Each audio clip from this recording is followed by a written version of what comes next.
Hello and welcome everyone on our YouTube channel वाणिज्य educator.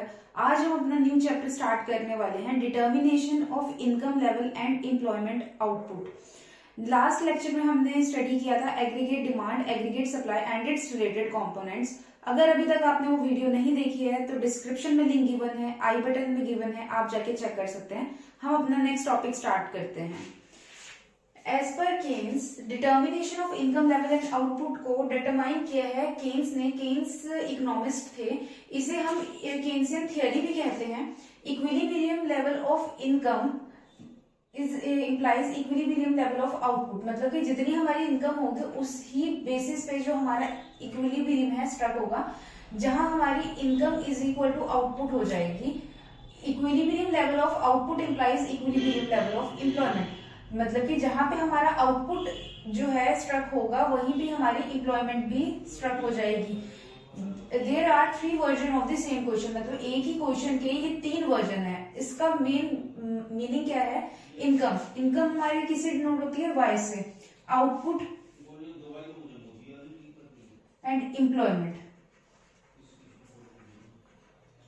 ये क्या कह रहे हैं? जब जो हमारी इनकम है, income, output and employment, actual में हमने क्या स्टडी करना है? Equilibrium level. इक्विलिब्रियम लेवल क्या होता है? जहां पे हमारी aggregate demand is equal to aggregate supply हो जाए। केन्स ने केन्स इकोनॉमिस्ट है, उन्होंने बताया equilibrium level of income and output is a point where aggregate demand is equal to aggregate supply, यानी कि जहां पे हमारी aggregate demand is equal to aggregate supply हो जाएगी।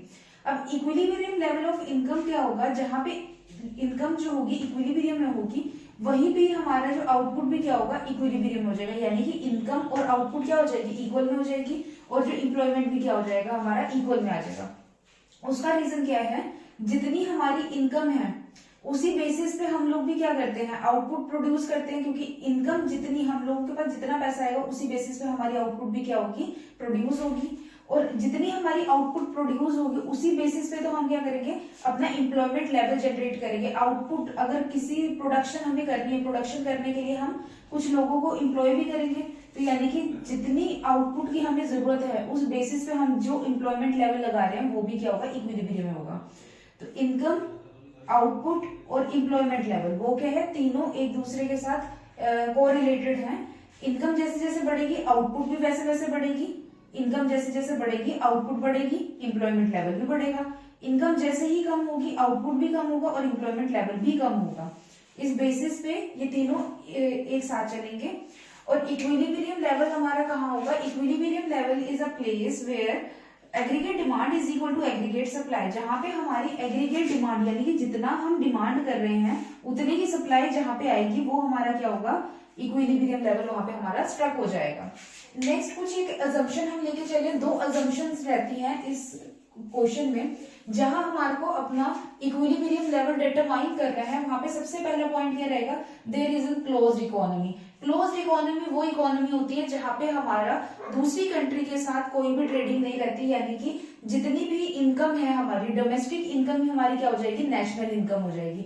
अदरवाइज हमने नेशनल इनकम के चैप्टर में स्टडी किया था, हम बाहर से जो हमारी दूसरी कंट्री से जो इनकम आ रही है उसे भी हम अपनी नेशनल इनकम में काउंट करते हैं। लेकिन जब हमारी इकोनॉमी ही क्लोज्ड इकोनॉमी है तो जो हमारी डोमेस्टिक इनकम होगी वही हमारी क्या हो जाएगी? नेशनल इनकम कहलाएगी। नेक्स्ट हमारा पॉइंट क्या रहता है? Aggregate supply is perfectly elastic, यानी कि जो एग्रीगेट सप्लाई है वो परफेक्टली इलास्टिक है। जैसे जैसे हमारी एग्रीगेट डिमांड बढ़ेगी वैसे वैसे एग्रीगेट सप्लाई भी क्या हो जाएगी? बढ़ जाएगी। एज पर द नीड हमारी जो एग्रीगेट सप्लाई है वो बढ़ती और घटती रहेगी। अगर हमारी एग्रीगेट डिमांड कम होगी तो हमारी एग्रीगेट सप्लाई भी क्या हो जाएगी? कम हो जाएगी। 2 अप्रोचेस रहती है इक्विलिब्रियम लेवल को चेक करने के लिए कि हमारा इक्विलिब्रियम लेवल कहाँ पे स्ट्रक होगा। 2 अप्रोचेस है, जिसमें सबसे पहली अप्रोच है हमारी aggregate demand is equal to aggregate supply. Aggregate demand is equal to aggregate supply, ये अप्रोच हमारे को केन्स ने दी थी। उन्होंने पहले ही बताया था हमारा जो इक्विलिब्रियम है इनकम और आउटपुट का, वो स्ट्रक कहाँ पे होगा? जहां पे aggregate demand is equal to aggregate supply हो जाएगी। उस बेसिस पे हमारी सबसे पहली अप्रोच है aggregate demand is equal to aggregate supply. Next approach है हमारी saving is equal to investment, ये तो हमारे को केन्स ने दे दी। ये केन्स के थ्रू हमारे को पता चल गई। अब ये वाली जो अप्रोच है इसे हम सोल्व करके देखते हैं। ये कैसे सोल्व करेंगे? Through first approach. जो हमारी फर्स्ट अप्रोच है उसके थ्रू हम इसको सॉल्व करके देखते हैं। एग्रीगेट डिमांड का फॉर्मूला क्या था? कंजम्पशन प्लस इन्वेस्टमेंट, इसे मैं 1 मान देती हूँ। हमारा एग्रीगेट सप्लाई का फॉर्मूला क्या था? कंजम्पशन प्लस सेविंग, ये मेरा, इसको मैं सेकेंड इक्वेशन मान लेती हूँ। हमारी जो ऊपर इक्वेशन क्या थी? हमारी इक्वेशन हमारी aggregate demand is equal to aggregate supply. We put 1 and 2 in place of equation.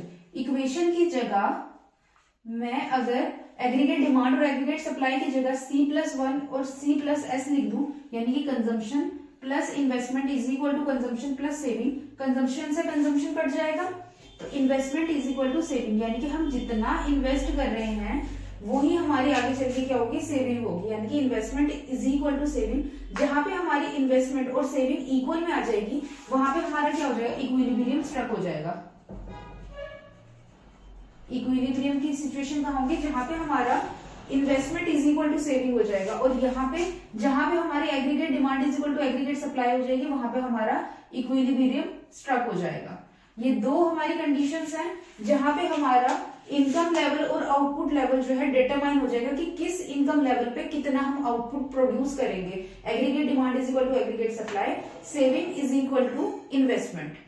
Next, अब इसको और अच्छे तरीके से हम समझेंगे शेड्यूल और डायग्राम के थ्रू। अब हम अप्रोचेस को शेड्यूल और कर्व के थ्रू समझते हैं। सबसे पहले शेड्यूल में income, consumption, investment, saving, aggregate demand, aggregate supply. क्योंकि मैंने दोनों को एक साथ सोल्व कर रखा है इसलिए मैंने इकट्ठे बना दिए। अगर आपने सेपरेट करके बनाना है तो आप इनकम के थ्रू एग्रीगेट डिमांड और एग्रीगेट सप्लाई का अलग बना सकते हैं। जब आप एग्रीगेट डिमांड और एग्रीगेट सप्लाई की अप्रोच को कवर करेंगे, जब आप saving is equal to investment को अप्रोच को कवर कर रहे हैं तो आप सेविंग और इन्वेस्टमेंट का अलग से शेड्यूल बना सकते हैं। मैंने दोनों का एक साथ बनाया है और शेड्यूल मैंने एक बनाया है। सबसे पहले हम इनकम लेंगे। इनकम को याद रखने का तरीका है, सिर्फ 20-20 का डिफरेंस मैंने लिया है। 0, 20, 30, 40, 60, 80, 100, 120, 140। मैंने 20-20 का डिफरेंस ले लिया है। कंजम्पशन मैंने कंसेक्यूटिव ले रखी है, 30 के बाद 40, 50, 60, 70, 80, 90, 100। आपको ध्यान होगा इनकम हम एक कांस्टेंट लेके चलते हैं क्योंकि एक ऑटोनॉमस इन्वेस्टमेंट हम हमेशा साथ रखते हैं, जिसमें for the sake of simplicity इस रीजन से मैंने 10 हर जगह इन्वेस्टमेंट ले रखा है। 10 रुपीज की इन्वेस्टमेंट है हमारी। सेविंग आपको याद होगा, income is equal to consumption plus saving, ये फॉर्मूला होता है। तो सेविंग निकालने के लिए मैंने इनकम में से कंजम्पशन डिडक्ट करी तो मेरे पास सेविंग निकल के आ गई। ये वो वाला फॉर्मूला है जिससे मैंने सेविंग निकाली है। अब यहाँ पे जब मेरी इनकम 0 है तो मेरी सेविंग, मेरी कंजम्पशन कितनी है? 30 है। Income 0 minus 30 is equal to minus 30, 20 minus 40 is equal to minus 20, 40 minus 50 is equal to minus 10, 60 minus 60 is equal to 0, 80 minus 70 is equal to 10, 100 minus 80 is equal to 20, 120 minus 90 is equal to 30, 140 minus 100 is equal to 40। तो ये मेरा क्या निकल के आ गया? Saving निकल के आ गया। नेक्स्ट हमारा है एग्रीगेट डिमांड। एग्रीगेट डिमांड का फॉर्मूला हमने किया था कंजम्पशन प्लस इन्वेस्टमेंट। कंजम्पशन ये रही, इन्वेस्टमेंट ये रही, हम 10 ऐड करते जाएंगे कंजम्पशन में तो मेरा एग्रीगेट डिमांड निकल जाएगा। 30 plus 10 40, 40 plus 10 50, 50 plus 10 60, 60 plus 10 70, 70 plus 10 80, 80 plus 10 90, 90 plus 10 100, 100 plus 10 110, 110 तक हमारी एग्रीगेट डिमांड निकल के आ गई।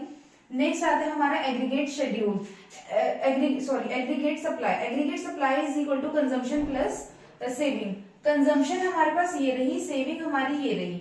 30 प्लस 30 होता है लेकिन ये माइनस का 30 है, 30 minus 30 is equal to 0, 40 minus 20 is equal to 20, 50 minus 10 is equal to 40, 60 plus 0 is equal to 60, 70 plus 10 is equal to 80, 80 plus 20 is equal to 100, 90 plus 30 is equal to 120, 100 plus 40 is equal to 140।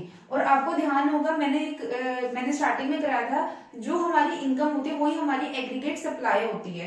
तो aggregate supply is equal to income, वो यहां से भी पता चल गया, जो हमारी इनकम है सेम एज इट इज हमारी एग्रीगेट सप्लाई है। जब हमारी इनकम 0 है हमारी एग्रीगेट सप्लाई 0 है, जब हमारी इनकम 20 है एग्रीगेट सप्लाई 20 है, जब हमारी इनकम 40 है एग्रीगेट सप्लाई हमारी 40 है, एंड सो ऑन। जैसे ही हमारी इनकम 40 हुई 140 हुई, एग्रीगेट सप्लाई भी हमारी क्या हो गई 140 हो गई। शेड्यूल में कोई डाउट है तो आप कमेंट सेक्शन में पूछ लेना। नेक्स्ट हम चलते हैं अपने कर्व की तरफ। कर्व में हमने क्या किया, ये मेरा जो कर्व है सबसे पहला है aggregate demand is equal to aggregate supply curve. ये aggregate demand aggregate supply approach को कवर करता है। जो हमारी एग्रीगेट सप्लाई है वो हमारी 45 डिग्री का एंगल बन जाएगा। बोर्ड पे थोड़ा सा मतलब कर्व्स प्रॉपरली नहीं आए, लेकिन जब आप अपने पेन पेंसिल के थ्रू आप अपने रजिस्टर में बनाएंगे तो प्रॉपरली आ जाएगा। एग्रीगेट सप्लाई हमारा 45 डिग्री का एंगल बनाएगा और स्ट्रेट लाइन चला जाएगा। नेक्स्ट हमारी क्या थी एग्रीगेट डिमांड जब हमारी इनकम 0 है एग्रीगेट डिमांड हमारी कितनी 40 है। जब हमारी इनकम हमारी 20 हुई हमारी एग्रीगेट डिमांड 50 हो गई। जैसे इनकम हमारी 40 हुई एग्रीगेट डिमांड हमारी 60 हो गई। जैसे हमारी इनकम 60 हुई एग्रीगेट डिमांड हमारी 70 हो गई।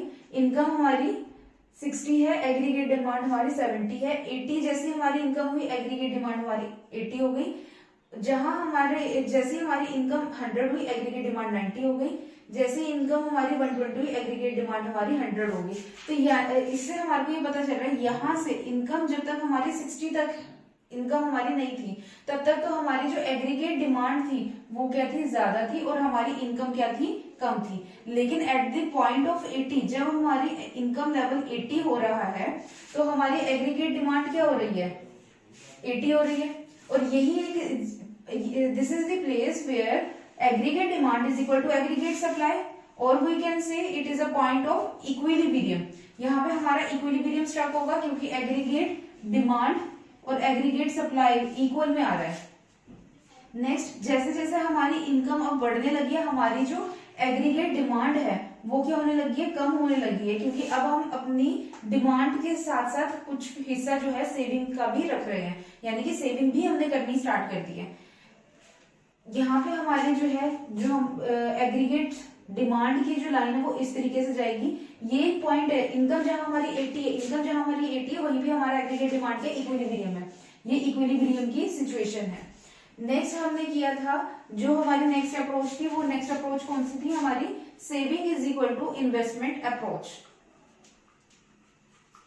Saving is equal to investment approach में हमारा क्या था जैसे जैसे हमारी इनकम लेवल बढ़ रही थी हमारी पहले तो सेविंग क्या थी नेगेटिव थी। सेविंग हमारी नेगेटिव क्यों थी क्योंकि पहले जब स्टार्टिंग में हमने अर्न करना शुरू किया तो हमने अपने बेसिक नीड्स को पूरा किया। जिस पॉइंट पे हमारी जो सेविंग थी वो क्या थी नेगेटिव जा रही थी। But at a point of 80 जहां पे 80 स्ट्रक होता है मतलब 80 इनकम लेवल हम अटेन करते हैं वहां पे जो हमारा सेविंग है वो हमारी पॉजिटिव हो जाती है। सेविंग पॉजिटिव हो जाती है और कुछ हम सेव करना शुरू कर देते हैं एट द पॉइंट ऑफ 60 यानी कि जब हम 60 रुपीज अर्न कर रहे थे तब हमारी इनकम क्या थी इनकम हमारी 60 थी और जो हमारी सेविंग थी वो क्या थी 0 थी। ना तो हम कुछ सेव कर रहे हैं ना ही हम कुछ इस इनकम लेवल पे हमारी सेविंग जो थी वो 0 थी। नेक्स्ट जैसे हम 80 रुपीज अर्न करने लगे हमारी जो सेविंग थी वो बढ़ गई 10 रुपीज पे आ गई। जैसे हमारी इनकम हमारी बढ़ने लग गई 100 हुई 120 हुई 140 हुई वैसे वैसे देखते देखते हमारी सेविंग भी क्या हो गई बढ़नी शुरू हो गई 10 20 30 40 हर इनकम लेवल पे हमारी सेविंग क्या हो रही है बढ़ रही है। लेकिन जो हमारी इन्वेस्टमेंट है वो हर लेवल ऑफ इनकम पे सेम है क्योंकि ऑटोनोमस इन्वेस्टमेंट है और ऑटोनोमस इन्वेस्टमेंट ऐसे हॉरिजॉन्टल स्ट्रेट लाइन चली जाएगी। सेविंग जो है पहले हमारी नेगेटिव थी -30 थी फिर -20 हुई फिर -10 हुई फिर 0 हुई उसके बाद ये पॉजिटिव जाने लगी। जब 80 थी तब 10 हुई 100 हुई 20 120 पे 30 140 पे 40 तो ऐसे करके हमारी लाइन चली जाएगी। और जो हमारा इक्विलिब्रियम क्या बता था saving is equal to investment. ये जो पॉइंट है इस पॉइंट पे हमारे हम जितना सेव कर रहे हैं वो साथ के साथ हम उससे क्या कर रहे हैं इन्वेस्ट कर रहे हैं। जितनी सेविंग करेंगे उतनी हम इन्वेस्टमेंट कर रहे हैं। अब इसमें जो ये वाला पोर्शन है ये नेगेटिव रहेगा, ये पॉजिटिव हो गया। This is the place where saving is equal to 0, saving हमारी यहाँ पे 0 आ जाएगी। ये वाली जो पोजीशन है ये हमारी क्या होगी, यहाँ पे हमारी एग्रीगेट डिमांड क्या है, ज्यादा है एग्रीगेट सप्लाई से। एग्रीगेट सप्लाई हमारी क्या है, सप्लाई हमारी कम है और हमारी डिमांड क्या है, ज्यादा है। इस सिचुएशन में प्रोड्यूसर को एक्सेस प्रोडक्शन करनी पड़ेगी, तभी जाके वो डिमांड को पूरा कर सकता है। इक्विलिब्रियम जहां पे हमारा aggregate demand is equal to aggregate supply है। नेक्स्ट हमारा ये जो पोजीशन है, इस पोजीशन पे एग्रीगेट सप्लाई जो क्या है, ज्यादा है एग्रीगेट डिमांड के comparatively. This is the place या this is the situation where unsold stock is present, यानी कि जो हमने स्टॉक पहले से बना रखा है वो क्या अनसोल्ड रहने लगे, यानी कि डिमांड अब हमारी कम है और हमारी सप्लाई ज्यादा हो गई है। यहाँ पे हमारे को प्रोडक्शन को अपनी स्टॉप द प्रोडक्शन, हम अपनी प्रोडक्शन को क्या कर देंगे, कम कर देंगे या फिर रोक देंगे कि अब इतनी जरूरत नहीं है, अब हमारा जो पिछला स्टॉक है हम पहले उसको निकालेंगे, उसको यूज करेंगे, तब जाके आगे कोई प्रोडक्शन करेंगे। अगर आपको कोई पॉइंट नहीं समझ में आया तो आप हमारे को कमेंट सेक्शन के थ्रू बता सकते हैं, मैं आपका रिप्लाई डेफिनेटली करूंगी। Thank you.